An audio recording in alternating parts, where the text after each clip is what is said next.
तुमच्यातला बायकोने तुम्हाला माघारी शब्द वापरला, खार पण मुस्कळात नाही, चालते करायचं चालते. आता नवऱ्याने अलीकडच्या काळात आहे का येतो लग्नच होत नाही तर तुला मारामारी म्हणलं तो विषय. आता बायकोने म्हणत की जी जी जी जी म्हणावा अगं माझी बायकोन मी सर्व वस्तू सांगेल की ऐक झाले. बायकोला मुस्कळात मारता येते पण आपला अर्जुन कुठं होतो माहितीये का, ज्यावेळेस आई आपल्याला एखादा शब्द बोलते त्यावेळेस मारता येते.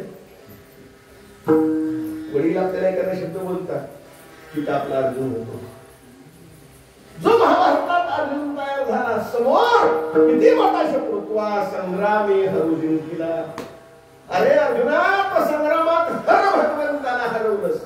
कुणाला हरवलं? भगवान शंभूला हरवलं. पण तोच अर्जुन ज्यावेळेस पुढे द्रोणाचार्य बघितले, भीष्माचार्य बघितले, त्यावेळेस त्याला धर्मसंकट पडणारे. ज्यांनी मला विद्या दिली, ज्यांनी माझे पुररक्षण केलं, त्यांच्यावरती बाण उचलावा कुणी? मी. तिथे मात्र आपला अर्जुन. जसं आपल्याला आई वडिलांच्या समोर जर काही करायची पाळी आली तर अर्जुन होतो. हा जगाचा प्रश्न, प्रत्येकाचा प्रश्न म्हणजे गीता आहे आणि प्रत्येकाचे उत्तर म्हणजे गीता आहे. अर्जुन मोहित झाला, मोहाच्या भरामध्ये असं काय बोलायला लागला की गुरु महत्वा ही महानुभावान श्रेयं मोक्षं आत्मा दुकामास्तु गुरुर्हेव बोलायला अर्जुन धन धन धन धन धन. भगवंताने मात्र ऐकून घेतलं. ऐकून घेतल्यानंतर आता सुधरण मग सुधरण. शेवटी महाराज गांडीवं संसते हस्तात पश्चात परिधायते वेपतुष्य शरीरे मे रोमहर्षश्च जायते.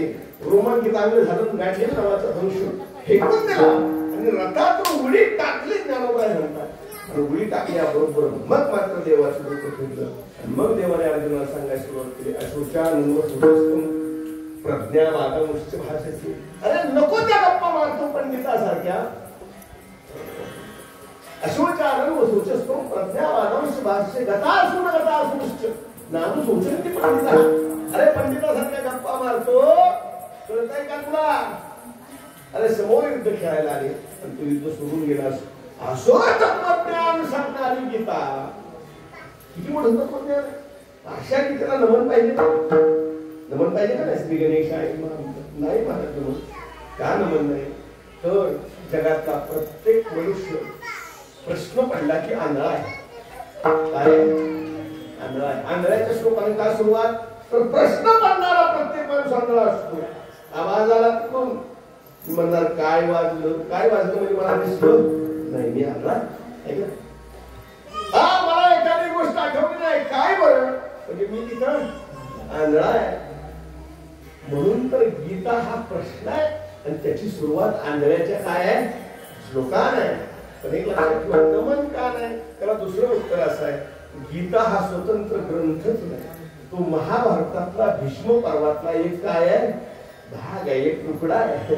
म्हणून महाभारताला नमन केल्यामुळं गीतेला नमन करायची गरज नाही. महाभारतात सुरुवातीला नमन केलेलं असल्यामुळे गीतेला स्वतंत्र नमनाची गरज नाही. तसं गाथेचं काय होतं? गाथा तर स्वतंत्र ग्रंथ आहे ना. स्वप्नामध्ये नामदेवे गेले, स्वप्ना माझी जागे आणि सवे पांडुरंगे गेले. सांगितले काम करावे कवित्व. सांगितलं म्हणून केलं ना, ग्रंथ केला तर नमन याची काय गरज होती? म्हणजे इथंच उत्तर आहे. हा गाथा माझा ग्रंथ नाही, नामदेव रायांनी केलेली प्रतिज्ञा. कुठल्या मागच्या उत्तरामध्ये नामदेव महाराजांनी प्रतिज्ञा केली. काय करायची? अभंग करण्याची प्रतिज्ञा. किती अभंग करण्याची?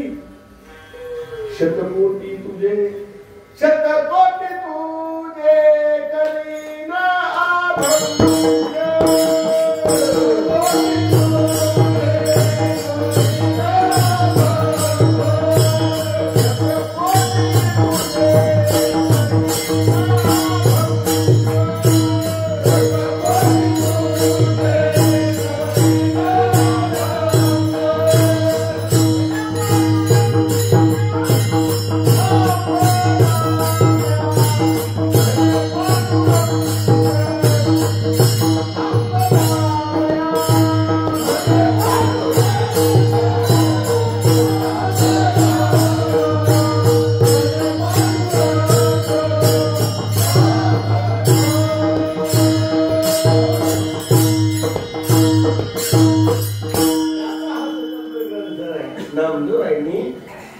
अवतारामध्ये प्रतिज्ञा केली.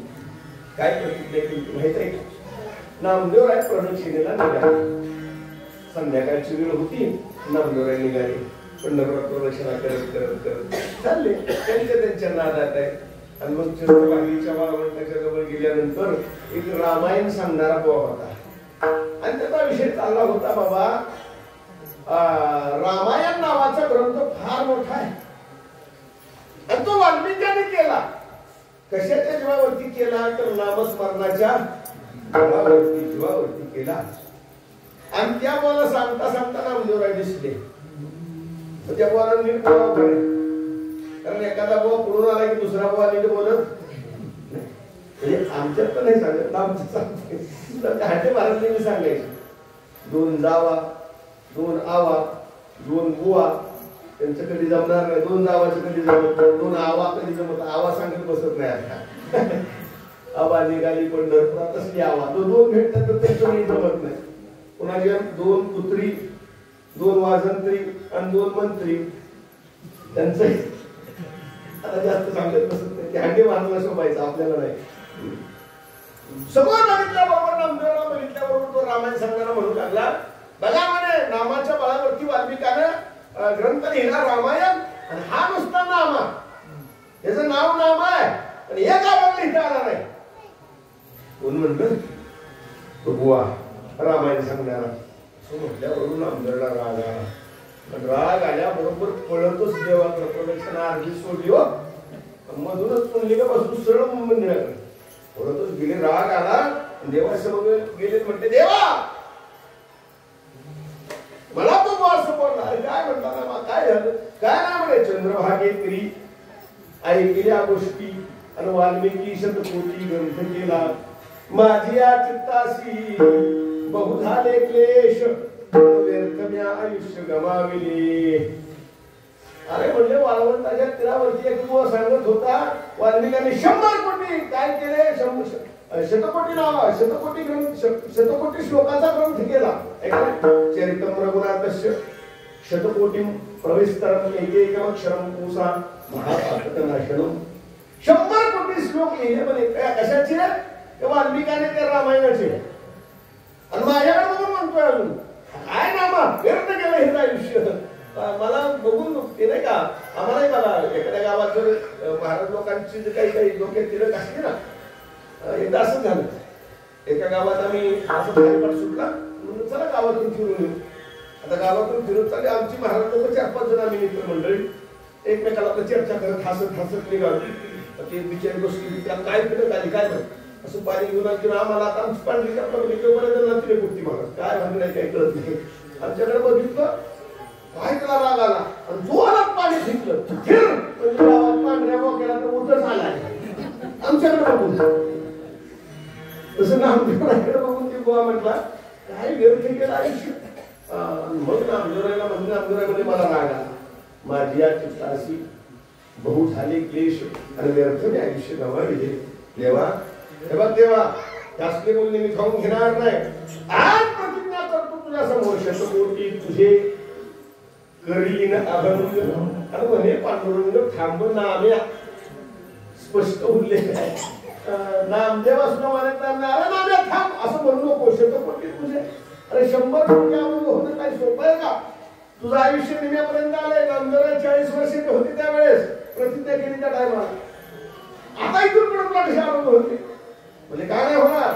त्याला कसं काय केले? अरे म्हणजे नामदेवा तुला कळतंय का, वाल्मिक कुठल्या युगात झाला? कुठल्या? त्रेतायुगामध्ये. म्हणजे ते वेळी होती आयुष्याची वृद्धी आणि आताची अवधी थोडी असली नामा. तेव्हा भरपूर आयुष्य होतं त्रेतायुगामध्ये, आता फार कमी आयुष्य नामदेवा. असं करू नको. म्हणजे हे देवा मी म्हणतोय तुझे 100 कोटी अभंग करीन. आता त्याचा करायचे का नाही करायचे हे तू ठरवायचं. कारण मी तुझा काय नाटक आहे, माझा शब्द तू पाहिजे. देव म्हणजे हे असला काय तर कुठं नाही करतो. 100 कोटी अभंग शक्य आहे का? आता कसा लिहायचा 100 कोटी अभंग? बरं अभंग किमान 4 चरणाच्या पुढे तरी पाहिजे.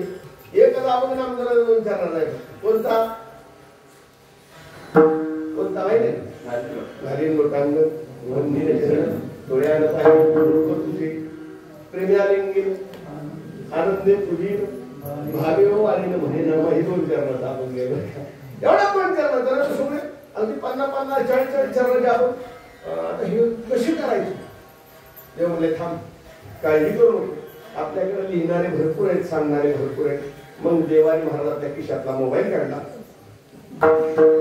आणि त्यात शारदा मातेचा नंबर डायल केला तिला म्हणजे हॅलो शारदाबाई या शारदा मातेला बोलवलं आणि सांगितलं बरं का शारदेशी तेव्हा म्हणे ऋषिकेशी बैसची वेशी नामयाच्या नामदेवाच्या जीवेवरती बस शारदा माता म्हणली मी नामदेवाच्या जीवेवर बसीन ठीक आहे पण आपण ह्याची कुणी म्हणले थांबा लिहिणारा रायकर बोलवलं गणपतीला बोलवलं गणपती बाप्पा कागद घेऊन आले लिहायला बसले शारदा माता धाड धाड धाड धाड नामदेवाच्या जीवेतून आघून निघायला लागले आणि गणपतीला काही रान उठलं नाही गणपती म्हणला हे अवघडच झालं एक तर पगार ठरला नाही आणि रायटिंग सुरू झाली आणि बिचारी जाणं अभंग म्हणते मला थांब शारदे थांब काय झालं काय नाही अभंग म्हणत असताना मला कसं कळणार अभंग हा कसा आहे तो अभंग कसा आहे याचा अर्थ सांगून पुढचा अभंग शारदा म्हणजे हे देवा हे असतं कोडीचं हे असला रायटर मला नको नको म्हणजे महाराजांना झाला देवाचा देव म्हणजे मग शारदा माते अभंग कोणी लिहायचा आता बघायला तुम्ही नामदेवाला लिहून देवा आणि म्हणून तू स्वतः लिहायला बस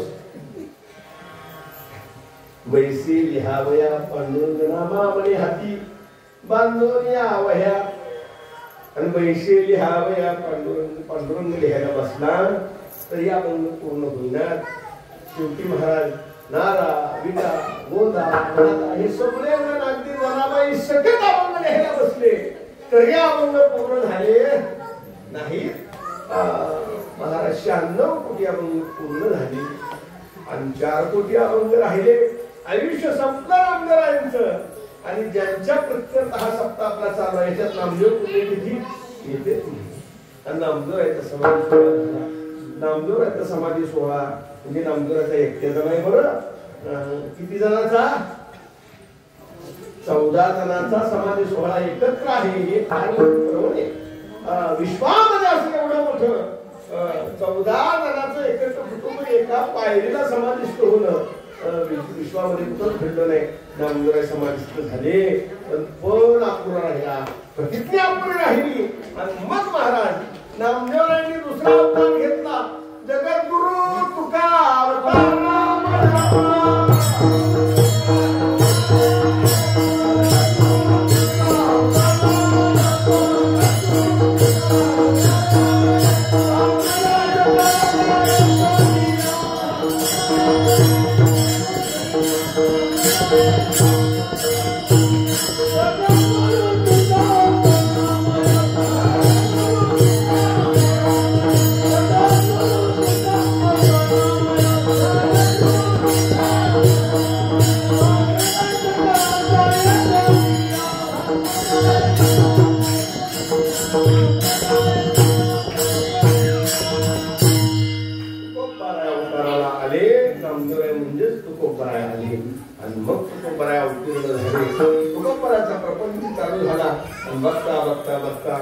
तुकोबराची काही अवस्था निर्माण झाली तुकोबराची काही उपरती झाली दुष्काळ पडला सगळं गेलं जहागिरी होती फार मोठ्या घराण्यामध्ये फार मोठ्या परंपरेमध्ये तुकोबराय जन्म आले या परंपरेमध्ये 8 पिढ्यापासून पांडुरंगाची सेवा होती त्या सेवेमध्ये नामदेवराय तुकोबराय म्हणून प्रगट झाले आणि प्रगट झाल्यानंतर उपरती झाली भगवान परमात्म्याचा साक्षात्कार डोंगरावरती झाला आणि झाल्यानंतर काही दिवसानं एक दिवस अधिकार तयार झाल्यानंतर जसं पेरू टिकल्यानंतर पोटाला आमंत्रण द्यायची गरज नाही तसं अधिकार तयार झाल्यानंतर भगवान परमात्मा आणि नामदेवरायच्या रूपात नामदेवराय भगवान परमात्मा दोन्ही स्वप्नात आले मग प्रमाण म्हणून गेलो नामदेवी केले स्वप्ना माझी जागेन सले पांडुरंगे सांगितले काम करावे कवित्व वावगे मृत बोलू नये सांगितल्याबरोबर मग तुकोबरायांनी सांगितले काम करावे कवित्व इथपर्यंत ठीक आहे. कवित्व करत असताना माझं अपूर्ण राहिलेलं काम तुकोबाने तुम्ही करायचं आहे. मग अपूर्ण राहिलेलं करायचं म्हटल्यानंतर त्याला पहिल्यापासून सुरू करायची गरज. मला सांगा, एखाद्यानं अर्धा एकरापैकी 10 गुंठ नांगरलं, बरोबर आहे, आणि त्याचा बैल तिथंच मिळाला एक. दुसरा बैल काय बोलवला, ते 2 बैल आणली. मग त्याला पुढचं 10 गुंठ नांगरायचं का पहिल्यापासून नांगरायचं? नांगर तिथं नांगर धरायचं का? त्याला शाळा बैल काय म्हणते? तसं नाही. मग जिथपर्यंत नांगर तिथं तसं नांगरायचं कवित्व तिथपर्यंत होतं. तिथपर्यंत तुकोबारायांनी तिथून पुढे नांगरत असताना पुन्हा नमनाची गरज, पुन्हा पहिलं तास फिरवायची गरज नाही. म्हणून त्याला गुरु तुकोबाराय म्हणतात, मला नमनाची गरज नाही. प्रथम नमन करू गणनाथा, नमन करायची सुरुवात. पण तुकोबाराय म्हणतात मला नमन करायची गरज नाही. नमन नाही करणार, पण माझी परमार्थिक वृत्ती तयार झालेली आहे.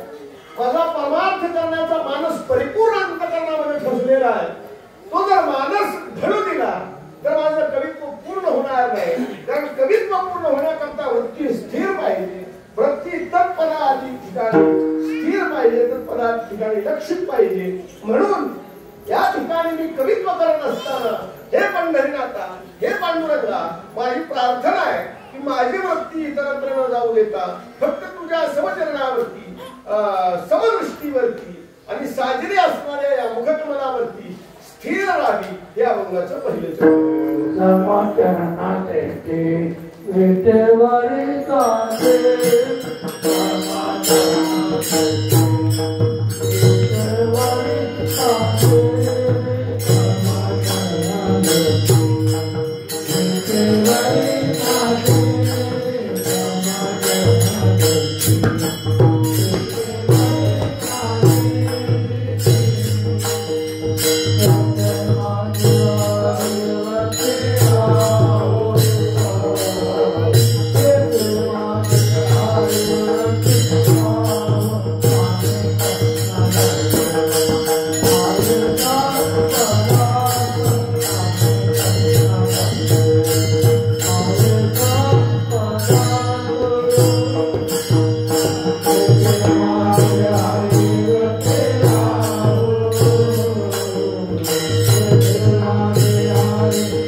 माझी वृत्ती राहू दे. कदाचित भगवंताने विचारलं असेल मी कवित्व करायला कवित्व करणार, तुमच्या शब्दाचा प्रभाव समाजावरती पडणार आणि समाजावरती प्रभाव पडत असताना एखाद्या शब्दाचा समाजावरती प्रभाव पडत असताना तेवढं वाणीमध्ये तप पाहिजे. बरं का? तप असेल तर समाजावरती काय पडतो? प्रभाव पडतो. सामान्य माणसाचा प्रभाव पडत नाही. मला काय बोलला याच्यापेक्षा कोण बोलला याला गावातला मेंबर सुद्धा म्हणतो माझ्या बंधू आणि बहिणींनो, हे की नाही? पण मोदी साहेब मेरे भाईयो बहिणो, त्या शब्दाचा जो प्रभाव आहे, हे की नाही? सोपं त्या शब्द उदाहरण सांगतो. महात्मा गांधींनी एक नारा दिला त्या काळात. सगळा भारत पेटून उठला. चले जाओ. चले जाओ आंदोलन माहित आहे ना इतिहासामध्ये गाजलेला. चले जाओ म्हटल्याबरोबर सगळा देश पेटून उठला. शब्द किती आहेत? दोन. चले जाओ. चले जाओ म्हणजे निघून जा. इंग्रजांना काय सांगितलं? निघून जा, चले जाओ. सगळा देश पेटून उठला. शब्द दोनच आहेत, चले जाओ. तोच चले जाओचा नारा रोज पावसाळी टाकून येतो. आणि बायकोला म्हणतोय हे चले जाओ. जाती का बायको? दारुड्यानं चले जाओ. उलट बायको जास्त पिटून उठी पदर खाऊती. निघून जा नाही, जाओ. शब्द दोनच आहे. शब्द दोनच आहे पण प्रभाव हे देवा माझ्या शब्दात प्रभाव निर्माण होण्याकरता तुझी सेवा होती महत्वाची. प्रभाव शब्दात प्रभाव असतो. चांगल्या शब्दाचा प्रभाव पडतो, वाईट शब्दाचा मी प्रभाव पडतो. मला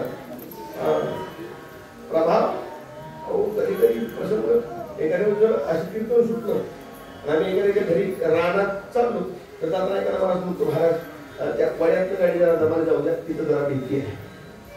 काय भीती आहे? त्या वड्यात जरा भीती आहे म्हटलं. भीती आहे म्हटलं की तिथंच आमचे हनुमान जे हनुमान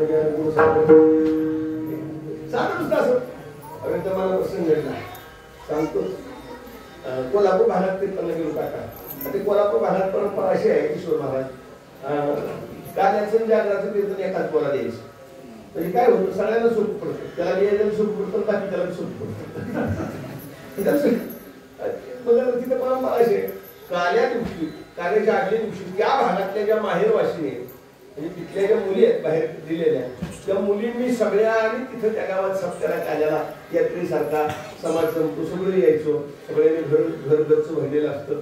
आणि मी संस्थेतून नवीन सुटलो 4 वर्ष आणि त्या गावात जागर काल आमच्या फळावरती त्या पडगाव भागात मिळाला. मी गेलो. गेल्यानंतर एसटीने गेलो. आता एसटीने गेल्यामुळे हाल महाराज मी बोलले ते हाल. तिकडे झोपायचं कुठं राहायचं. महाराज सगळ्याला जावायला जागा असेल पण बोला जागा राहायची नाही घरात. आता कीर्तन झालं जागराचं सगळ्याला झोपायचं कुणाच्या घरी. म्हणून तर मला वाटतं जुनी आपलं मंदिरातच झोपत होती. म्हणून ते कुणाच्या घरी जायला नव्हतं. कुणाच्या घरी जायचं. सगळे निघून गेले. आपण तिथून म्हणलं माझ्याकडे नेहाचं तुमला एक पाहुणे आले ते म्हणतात आमच्याकडे घरच भरले. त्या गावचा पाटील कारण कसं असतं गावचं म्हणून पाटलाला कोड आपलं रानात एक बंगला तिथं जाऊया. गेलो रानात गेलो. त्या बंगल्याचं दार वाजवलं. दार उघडलं बघतो तो 3 घरगच बाकी आहे. आपला मी बाहेरच थांबलो. पाटील आतमध्ये काय परिस्थिती घेऊन बाहेर उभा आहे. पाटील आत गेला. बायको चर्चा काय एखादी सगळ्या पहिल्या बांधल्या कोण एक वर खुली आहे तर कोणी झोपल्या का बोलला झोपल्या हे जरा इकडं तिकडं पण झोप पण देवाचा माणूस आहे त्याला काय म्हणतो झोपल्या. आणि महाराज वरच्या माझ्याकडे थांबा म्हणजे पोराला उठवतो. जरा झाडून उठून काढायला होतो. जरा बऱ्याच दिवसाची पुरी बंद महाराज पोरगं पळत गेलं वर झाडून उठून काढायला गेलं. मी आपल्या हातात द्या पाटील मी करतो तिथे थोडा मदत करू लागाय त्याला. आणि बॅग घेतली त्या खोलीत घेऊन त्याला खोली उघडली. फार तुरळा होता महाराज खोलीत. ते लागलं सगळं झाडाला म्हणजे सगळं झाडू नको मला काही चातुर्मास काढायचा नाही. उद्या उठलं काला झाला आपला निघाला. फक्त म्हणलं ते बेड झाड तेवढा आपला झुंचतो दिल्यावरती मग ती बेड झाडत असताना मी त्याला गप बसायचं ना, झाडता झाडता विचारलं, बाबा म्हणजे एवढा खोलीत धुरळा आहे, तिथं कोणी झोपायला नसतं काय? नाही मला महाराजांनी पूर्वी तर सगळे झोपायचो, इथं अभ्यासाला यायचो, पण मला गेल्या वर्षी आमच्या वहिनीने या फॅनला फास घेतल्यापासून या खोलीत तुम्ही झोपत नाही. महाराज तेवढाच शब्द, पण रात्रभर मी फॅनकडे बघत होतो, वहिनी दिसायची फॅनकडे. शब्द एवढाच पण प्रभाव केवढा. रात्रभर झोप आली की बोला असं होतं, बाकीलाच काय.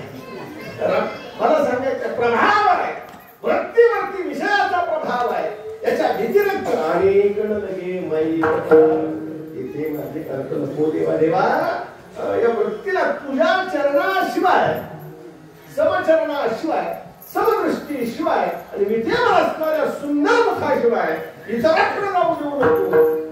इतरत्र म्हणजे कुठं तर अनेक लगे माई पदार्थ येथे माझे अर्थ म्हणजे इच्छा सुद्धा जाऊ देऊ नको. म्हणजे ठीक आहे माईक पदार्थात जाऊ देत नाही, पण जे अमाईक आहेत म्हणजे मायकामध्ये जरा श्रेष्ठ आहेत कोणते? ब्रह्मादिक पदे. ब्रह्मादि करून जी पद आहेत, इंद्रपद, ब्रह्मपद, उच्चस्थ पद आहे. तुम्हाला कदाचित पंचायत समिती झेडपीत रस नसेल तू कोपाल आहे, मग विधानसभा लोकसभा दिल्यावर काय अडचण आहे?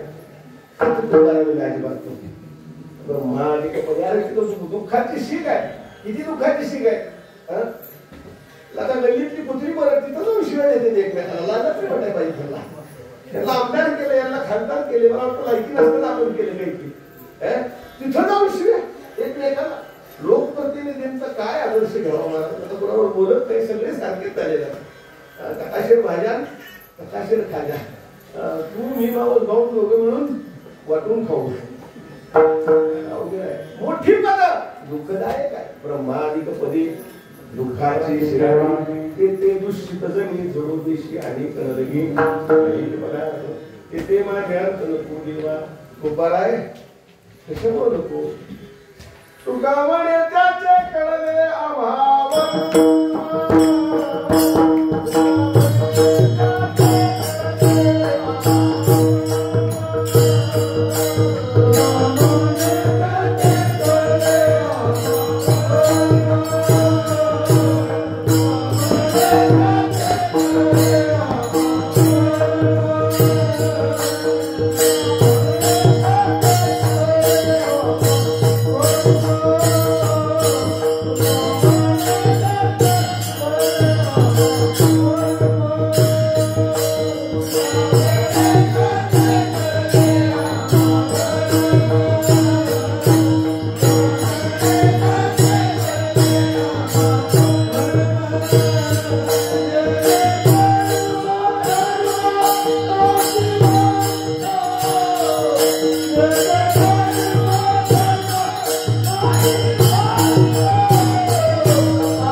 पायाच्या प्रसादे काही बोललो दे मनुक्षमा करणे संती गोविंद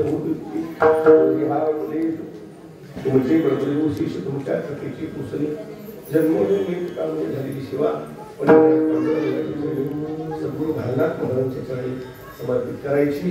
या ठिकाणी सर्व वारकरी मंडळी मधुका काय ईश्वर महाराज मुलांनाचार्य गणेश महाराज आहे देवी सुंदर हात आहे सर्वांच्या सहभागाने सर्वांच्या आशीर्वादाने ही सेवा पार पडली. त्याचबरोबर माझ्याबरोबर आले कुसुमोळचे तरी सुनील महाराज सर्वांच्या साक्षीने आणि तुम्ही सर्व भांडवलीकर प्रेम करणारी मंडळी ग्रामस्थ मंडळी सर्वांच्या माध्यमातून ही सेवा संपन्न झाली. पुन्हा एकदा सर्वांच्या चरणावरती नतमस्तक होतो सेवेला पूर्ण करायचं. मणी त्यांचे कळले आम्हावर